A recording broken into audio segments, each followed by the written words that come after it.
നമ്മുടെ നാട്ടിലെ ഏറ്റവും കൂടുതൽ പുതിയ പുതിയ സ്നാക്സ് എവിടെയാ വരിക?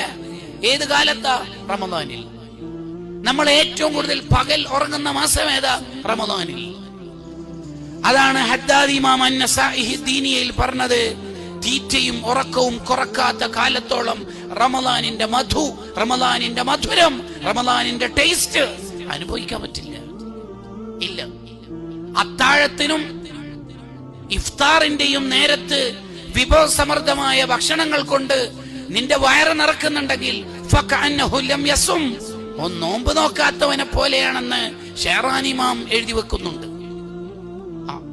വൈബ് ഇഫ്താറിന്റെയും ബീച്ച് ഇഫ്താറുകളുടെ ഒക്കെ കാലത്ത് നമ്മൾ റമദാനിനെ കളിയാക്കരുത്. റമദാനിലെ കാര്യമായിട്ട് ഇബാദത്ത് ചെയ്തിട്ടില്ലെങ്കിലും റമദാനിനെ പരിഹസിക്കരുത്. അതാണ് അബൂബക്കർ ശിബ്ലി തങ്ങൾ പറഞ്ഞത്, എന്റെ റബ്ബ് ബഹുമാൻ